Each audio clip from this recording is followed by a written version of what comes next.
Olá, produtores e apaixonados pelo agronegócio, sejam muito bem-vindos ao podcast Agrotalk, o seu espaço para entender as tendências, os desafios e as inovações que estão transformando o campo brasileiro.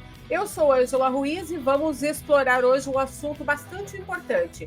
No episódio de hoje, vamos falar sobre a tendência climática para o mês de março, aqui para o agronegócio e para as culturas que estão em fase de desenvolvimento e também de colheita no campo. A nossa convidada é a meteorologista Nadiara Pereira, que vai trazer as informações do clima novamente aqui para a gente. Nadiara, de volta aqui ao podcast Agrotalk, seja muito bem-vinda para trazer para a gente as informações de março. Olá, Ângela, olá a todos, sempre um prazer aí discutirmos sobre o clima e os impactos no agro, né? Vivemos um mês de fevereiro bem complicado, agora vamos ver as expectativas aí para o mês de março. Verdade, e para falar nisso, Nadiara, a gente sabe que temos no campo soja, milho primeira safra, milho segunda safra. Tem muita gente ainda finalizando a colheita de soja no campo. Eu estava conversando com algumas produtoras rurais lá do Pará e elas me contaram que lá no Pará ainda tem soja, acredite se quiser, ainda em desenvolvimento no campo, porque a chuva do ano passado atrasou um pouquinho por lá. Então teve produtor que estava plantando soja lá no Pará em dezembro e o início de janeiro deste ano. Então eles pretendem colher essa soja lá no Pará em abril e maio. Mas eu sei também que tem áreas produtoras do Mato Grosso do Sul que vão iniciar a colheita dessa soja agora em março. Nós temos também a colheita do milho primeira safra e a semeadura do milho segunda safra no campo. Ou seja, temos muitas culturas em fases diferentes no campo. Tem a questão do arroz também agora lá no sul, que fizeram a abertura da colheita desse arroz, com uma expectativa muito grande em relação a essa safra, comparada às safras anteriores. Vamos começar, então, esse giro aqui de destaques sobre a tendência do clima para março pela região sul. Fala para mim, em relação, primeiro, à chuva, como que fica lá em março para quem está em Rio Grande do Sul, Santa Catarina e Paraná? Bom, o mês de março nós vamos poder dividir em dois, não só para a região sul, mas para grande parte do Brasil. A primeira quinzena de março segue com uma condição ainda muito similar com o que está sendo o mês de fevereiro, uma condição bastante seca e muito quente, então ainda não vamos ter chuvas regulares na primeira quinzena. Os cultivos que estão em desenvolvimento nas lavouras do sul do Brasil ainda vão enfrentar bastante estresse térmico, porque as temperaturas vão continuar muito elevadas, ainda vamos começar o mês de março aí sob influência de uma forte onda de calor, então muitas localidades ali do oeste gaúcho, também algumas áreas pontuais do oeste e norte do Paraná beirando os 40 graus ou até passando dos 40 graus, então os cultivos em desenvolvimento vão sentir bastante aí as lavouras de soja no Rio Grande do Sul, que ainda estão em desenvolvimento, vão ser colhidas mais tardias, ou também as lavouras de milho segunda safra no Paraná, que já estão um pouco mais avançadas, né? Principalmente o norte do Paraná já plantou mais cedo, plantou de uma forma bem acelerada aí o milho segunda safra, está com as lavouras bem adiantadas, então esses cultivos vão sentir bastante. Se por um lado o tempo seco beneficia a atividade de colheita, aí colheita do arroz, colheita do milho primeira safra, colheita da soja, mas por outro lado vai prejudicar bastante aí esses cultivos em desenvolvimento. E na segunda quinzena de março tem expectativa para o retorno das chuvas que podem vir em episódios fortes. Não significa regularidade, mas nós poderemos ter alguns eventos bastante intensos de chuva na segunda quinzena de março, que inclusive para algumas áreas do sul do Brasil podem superar a média do mês. Nós temos aí na nossa previsão climática um mês de março com indicativos de chuva acima da média, mas isso não quer dizer regularidade, boa distribuição. Então poderemos ter eventos fortes com chuvas bastante expressivas que podem superar a média do mês de março, mas mais concentradas na segunda quinzena. E com o aumento das chuvas na segunda quinzena, aí o calor deve atenuar de forma significativa também, já a partir da metade do mês. Nadiara, falando dessa primeira quinzena de março e desse calor todo, por um lado, né, esse tempo mais seco vai colaborar para a colheita que vai acontecer nesses 3 estados, Paraná também começando aí essa colheita do milho primeira safra e também um pouco de soja, Mas, por um outro lado, a preocupação nessa primeira quinzena, que os produtores devem ficar atentos, é a questão do nível dos reservatórios ali na região da campanha gaúcha, principalmente naquela região onde se tem também arroz e outras culturas. Olha, Ângela, a região da campanha ainda vai ser uma região que vai sofrer um pouquinho menos, porque as frentes frias têm chegado até a Argentina e Uruguai e, eventualmente, trazem chuvas um pouco mais expressivas para a região da campanha. Então, diferente do que nós vimos aí em períodos anteriores, que o norte do Rio Grande do Sul enfrentava maior regularidade, a campanha vinha sofrendo mais, agora, nesses próximos dias, a campanha tem uma possibilidade maior de receber chuvas, enquanto as demais áreas do Rio Grande do Sul devem sofrer mais. Não significa também regularidade, mas a região da campanha deve receber eventos um pouco mais frequentes. Aí de chuva já vem recebendo no mês de fevereiro, as frentes frias têm chegado até o Uruguai, em algumas vezes empurram um pouquinho mais de chuva ali para a fronteira do Rio Grande do Sul com o Uruguai, entre o sul e o oeste do estado, mas ainda assim também a região da campanha vai ter aí impactos de picos de calor, também vai enfrentar estresse térmico. E, claro, o nível de reservatório é muito importante, como, por exemplo, aí para o cultivo do arroz, né? O cultivo do arroz se desenvolveu muito bem, se espera uma ótima safra, mesmo com esses picos de calor agora no final da temporada, porque o arroz é dependente da irrigação, é uma cultura irrigada. Então, tivemos chuvas muito expressivas no último período, né? No período de El Niño, que deixaram os reservatórios mais cheios. Então, essa temporada de arroz foi boa. Então, é importante nós monitorarmos, sim, aí os reservatórios, já pensando no próximo ciclo. Possivelmente vamos chegar no próximo ciclo com níveis mais baixos dos reservatórios, porque se espera não só esse período agora, que está sendo bem complicado, mas também um outono mais seco do que o normal. Nadiara, você esteve recentemente em Cascavel, no Paraná, para acompanhar uma feira agrícola, a primeira feira agrícola do calendário brasileiro, que é a Show Rural Copavel, uma feira gigantesca, e eu sei que você andou conversando com alguns produtores por lá, e eu sei que a expectativa de safra para o Paraná também está bem otimista. O que os produtores mais solicitaram para você durante a Show Rural Copavel? A grande preocupação com essas projeções de veranicos, de janelas de tempo seco e picos de calor agora nesse final de verão é justamente para o milho segunda safra, que já está numa fase mais adiantada de desenvolvimento no Paraná. O norte do estado estava com plantio bem avançado, os produtores já me relatavam uma fase inicial de desenvolvimento das lavouras bem avançada. Então existe essa preocupação com o milho segunda safra sentindo esses períodos de veranico. Há uma expectativa aí de um outono um pouco mais seco, então poderemos ter impactos aí no desenvolvimento das lavouras de milho segunda safra, mas as lavouras já estavam bem avançadas e também há uma preocupação com o plantio do trigo, né? Se tivermos aí esse outono mais seco se confirmando, mas tudo indica que vamos ter alguma chuva aí na segunda quinzena de março até abril, que deve trazer uma tranquilidade um pouco maior. Esperamos que o impacto agora do estresse térmico e hídrico desse mês de entre fevereiro e início de março não seja tão grande aí na produtividade.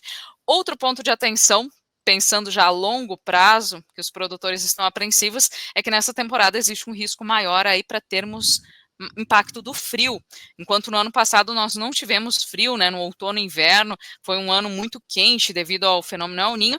Nessa temporada nós estamos com um padrão bem diferente, temos um Laninha que é fraco, não está bem configurado como um Laninha clássico, mas ele vai deixar a atmosfera mais amena para o início da temporada fria, então é um ano com risco maior.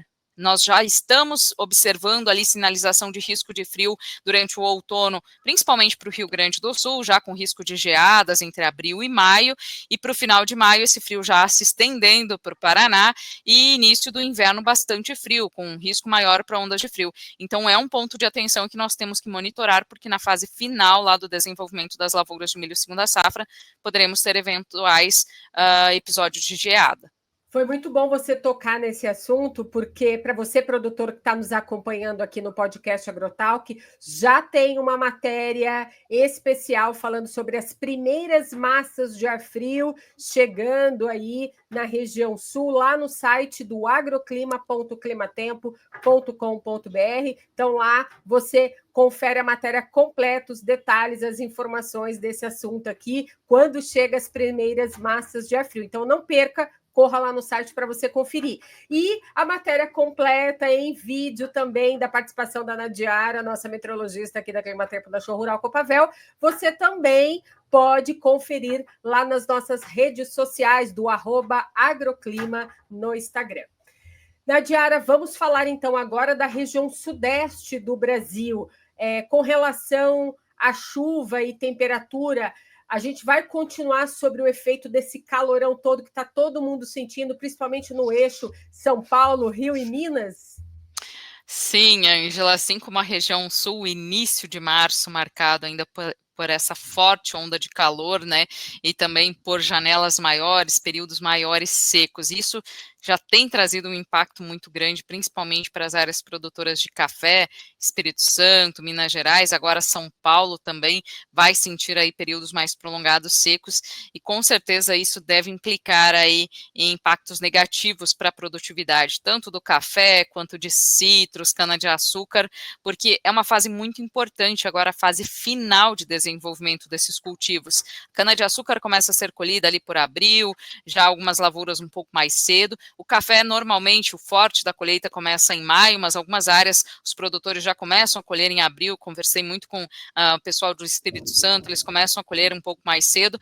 Havia uma expectativa boa, porque as chuvas vinham ocorrendo de forma regular, os cafezais estavam enchendo, né, estavam bem cheios, mas além dos impactos do início da temporada, que tivemos aí um início de primavera muito quente, que prejudicou a florada, também impactos de outras safras, outros períodos anteriores, né, o clima, quando impacta um ano, isso reverbera nos anos seguintes, nas safras seguintes no café, né. Agora nós estamos vivendo essa situação de calor extremo, que impacta justamente a fase de enchimento de grãos, da ganho de massa dos grãos. Então, já estamos vivenciando um cenário bem complicado para o café, os preços cada vez mais altos, e agora tem esse impacto aí que vai ser calculado no futuro, quando estiver ocorrendo a colheita, mas com certeza vai trazer também um impacto negativo. Então, essa primeira quinzena de março, ainda com previsão de pouca chuva e muito calor nas principais áreas produtoras de café, cana-de-açúcar do Sudeste, citros. Então, é a mesma condição do sul do Brasil. Por um lado, esse tempo seco beneficia a colheita de cultivos, principalmente nesse momento da soja, mas por outro lado, vai prejudicar esses cultivos que ainda estão em fase de desenvolvimento, e é crucial que tenham chuvas regulares nesse momento e também temperaturas mais amenas, e não é o que vai acontecer nesse início de março. Na segunda quinzena de março, se espera uma condição de mais episódios de chuva, volumes maiores e também redução do calor. Então, vai ser também um padrão muito similar com o sul do Brasil, o mês de março começando muito difícil e aí terminando com um pouco mais de umidade. Pois é, você respondeu então a pergunta de pro cafeicultor de Campo Belo, em Minas Gerais, o nome dele é Elton, e ele me mandou uma mensagem aqui pelo WhatsApp falando assim: cadê a chuva, Ângela? Já está começando a prejudicar as minhas lavouras aqui de café. Então, olha só, Elton, que você acompanha também o podcast Agrotalk, a Nadiara aí confirmando que essas chuvas mais mesmo para a segunda quinzena de março, né, Nadiara, para as áreas cafeeiras.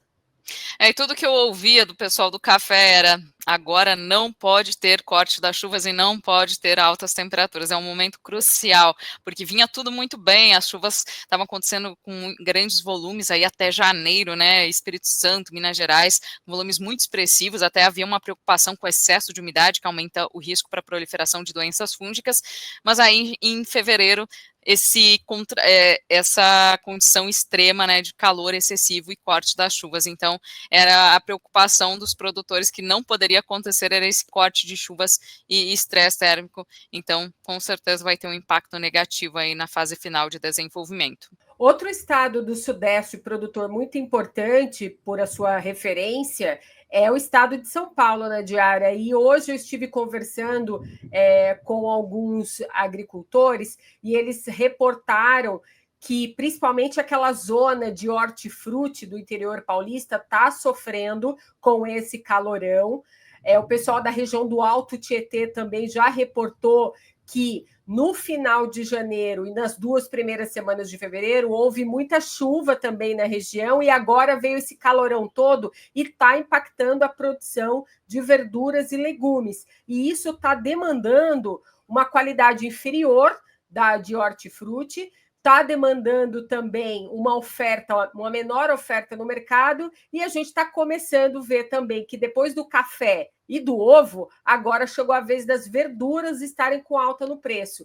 E o interior paulista, a gente sabe que não tem só hortifruti, tem outras culturas também. São Paulo, o estado de São Paulo como um todo, principalmente o interior, vai ainda sofrer em março com esse calorão e essas chuvas bastante localizadas e às vezes forte? Sim, principalmente o noroeste de São Paulo, né, uma importante área produtora aí de cana-de-açúcar, de citros, é uma região que vai enfrentar aí períodos prolongados, ainda muito secos e quentes, então os produtos in natura são os produtos que sentem mais esse estresse térmico, apesar de a produção ser feita às vezes em um ambiente controlado, mas exige um cuidado muito mais redobrado para transporte, para tudo mais, e isso acaba tornando o processo muito mais caro. Então, com certeza, nós vamos sentir aí no bolso os preços se elevarem ainda mais por conta desse estresse térmico que pega o cultivo desde a fase de desenvolvimento até a entrega final, né, para o consumidor. Então, grande parte do estado de São Paulo, não só eu destaquei o noroeste, porque é a região com previsão de temperaturas mais extremas, mas todo o estado de São Paulo, todas as áreas produtoras do Cinturão Verde de São Paulo aí vai sentir bastante o impacto aí de poucas chuvas e altas temperaturas até esta primeira quinzena de março. E para a segunda quinzena aqui em São Paulo, aí sim tem uma previsão de um pouco mais de chuva acontecendo e a temperatura diminuindo um pouco mais. Torcemos que sim, Ângela, as previsões estão indicando isso, mas é muito importante ficar ligado aí na previsão de curto prazo, porque as previsões vêm retardando cada vez mais essa regularidade das chuvas, né?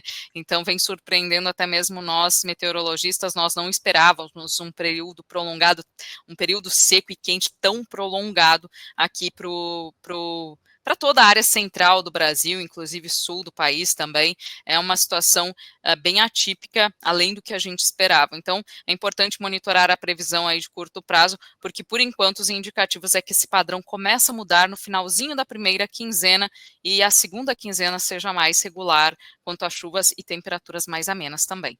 Ninguém está mais aguentando esse calorão todo que está fazendo, viu, Nadiara? Olha, vamos falar do Espírito Santo só com relação a essa chuva e temperatura. Ele fica bem parecido, de uma forma geral, com o que já está acontecendo aqui em São Paulo, em Minas Gerais e Rio de Janeiro também, sob forte calor? O Espírito Santo, a curto prazo, ainda tem sinalização de alguma chuva. Tem previsão para instabilidades atuarem ali entre o Espírito Santo e faixa leste da Bahia. Então, eventualmente, poderemos ter algumas pancadas de chuva. Não é chuva regular, homogênea, mas tem previsão de um pouco mais de umidade no Espírito Santo. Então, não é a condição extremamente seca que vive o interior da região sudeste. Mas, ainda assim, o Espírito Santo também vem vivenciando uma situação de chuvas mais espaçadas e as lavouras também estão sentindo aí a falta de umidade. Vamos ver se a gente vai conseguir fechar março com aquela música, né, que todo mundo conhece, As Águas de Março fechando o verão, ou se vamos fechar com calorão. Exatamente, tudo indica que vamos fechar, sim, aí março com chuvas. Torcemos que elas ocorram de forma mais bem distribuída aí para garantirem melhores condições para o produtor no campo. Então, agora vamos para a região centro-oeste, que eu quero falar aí de Mato Grosso do Sul, que vai começar agora no mês de março a colher soja. Muitos produtores também acabaram segurando o plantio, fizeram esse plantio mais tarde para colher agora em março. Temos também o estado de Goiás, com esse calorão todo que está fazendo por lá também. E temos Mato Grosso. O que a tendência para março mostra para a região centro-oeste? Mato Grosso com um pouco mais de umidade em relação às demais áreas, mas a chuva ela está ficando cada vez mais restrita ao extremo norte do Brasil, então as instabilidades que estão bastante atuantes na região norte atingem algumas regiões de Mato Grosso, principalmente o norte e oeste do estado. Então, algumas áreas de Mato Grosso ainda podem continuar enfrentando problemas para colher a soja, até por excesso de umidade em alguns momentos. É o caso ali das áreas mais a oeste e norte do estado, mas sul e leste devem enfrentar chuvas mais na forma de pancadas, enquanto Mato Grosso do Sul e Goiás devem enfrentar uma condição mais parecida com o sudeste.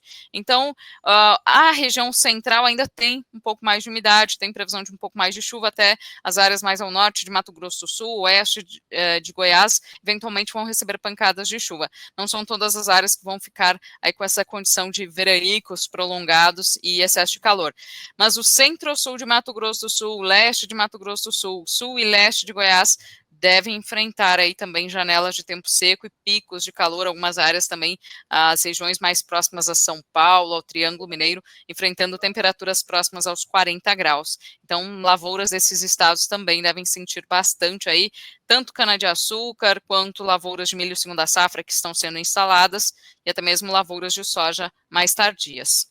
Você sabe, Nadiara, que eu andei conversando com alguns consultores especialistas em agro, e lá atrás, quando começou o verão, todo mundo estava estimando uma safra de soja muito boa, e aí depois eles começaram a observar uma variabilidade climática, às vezes chovia num lugar, não chovia no outro, aí ficou aquela apreensão se realmente a safra ia sair redondinha, com a expectativa de uma ótima, excelente safra.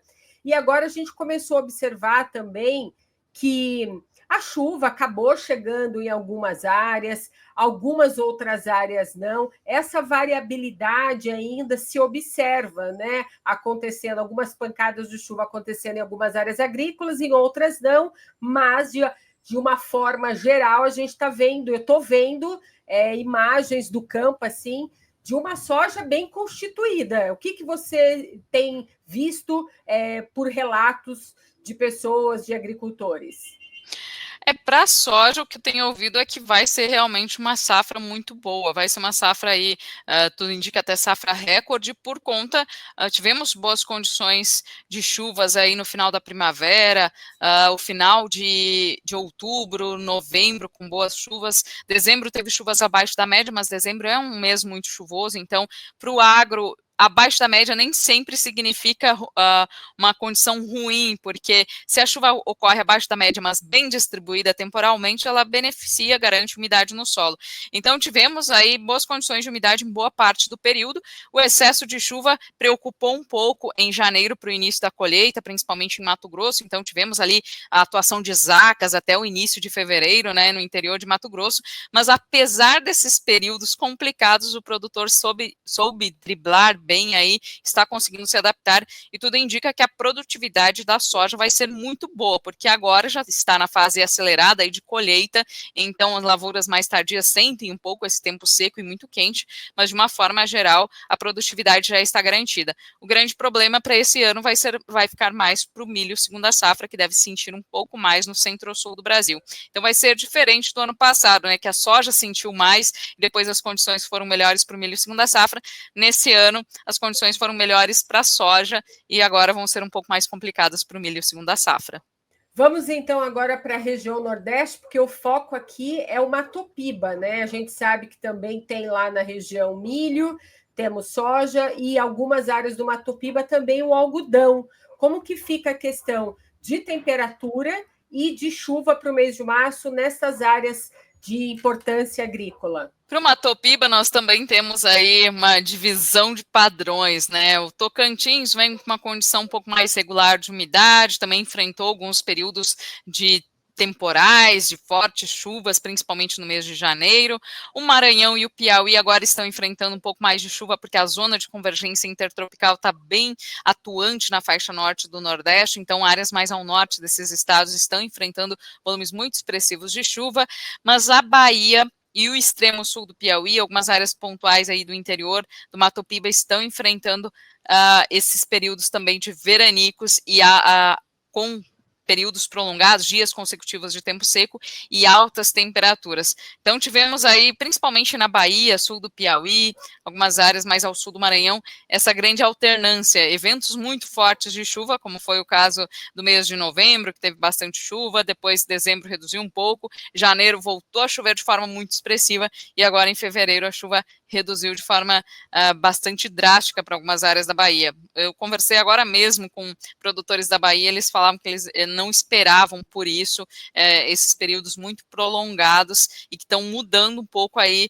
as expectativas deles e até a maneira deles planejarem aí os próximos passos, porque tivemos um mês de fevereiro muito atípico e o mês de março já é um mês de redução das chuvas, naturalmente as chuvas reduzem e há uma expectativa de pouquíssima chuva. Também para o interior da Bahia tem previsão para alguns episódios mais concentrados na segunda quinzena, mas já muito abaixo do que é normal, então vamos ter um mês de março com pouca chuva e ainda com esse calor excessivo no início do mês. E a Bahia, boa parte do Mato Piba, colhe um pouco mais tarde, né? Colhe ali uma condição similar ao Rio Grande do Sul, planta um pouco mais tarde, colhe mais tarde, então ainda tem bastante lavoura em desenvolvimento e essa falta de chuva nesse momento acaba prejudicando com certeza a produtividade aí de grãos no interior do Mato Piba, especialmente Bahia, sul do Piauí, que são as áreas que estão mais secas neste momento. Claro que a Bahia tem muitas áreas irrigadas, principalmente as áreas de algodão, mas essa falta de chuva, essa redução das chuvas nesse momento e uma expectativa de pouca chuva agora no final do período chuvoso, né, março e abril, também vai fazer com que os reservatórios fiquem com os níveis mais baixos.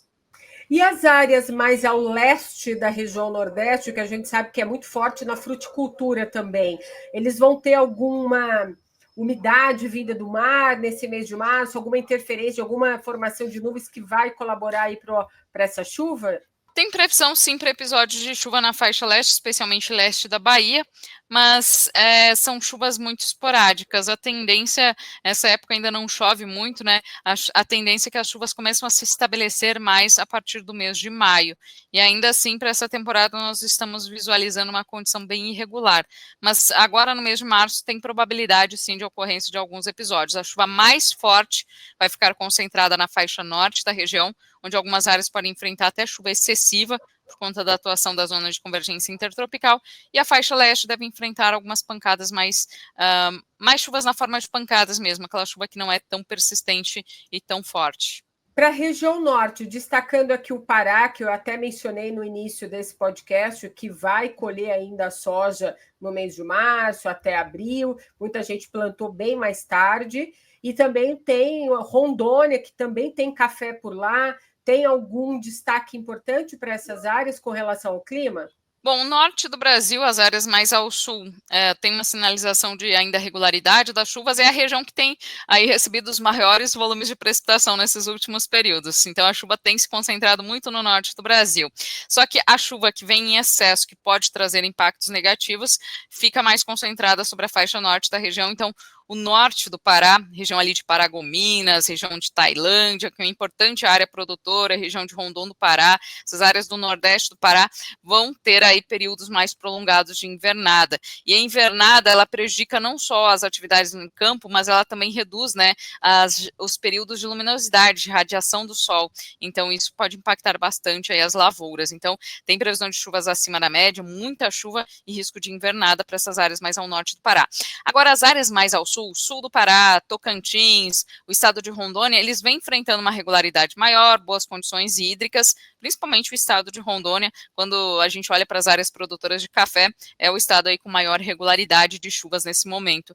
E não devem ser chuvas tão expressivas a ponto de trazer períodos muito prolongados úmidos. É claro que em alguns momentos vai ter impacto em atividades em campo, mas por outro lado é aquela chuva mais homogênea que garante manutenção de umidade no solo. Então vejo melhores condições para essas áreas mais ao sul da região norte. Nadiara, a gente sabe que o mês de março é um mês bastante diferenciado porque marca o final da estação verão e o começo do outono, né? Essa virada de chave, a gente sabe que a atmosfera não responde assim, terminou o verão num dia, no outro dia começou o outono, já não chove mais. Não é assim, a atmosfera demora um pouquinho para entrar dentro do ritmo da nova estação.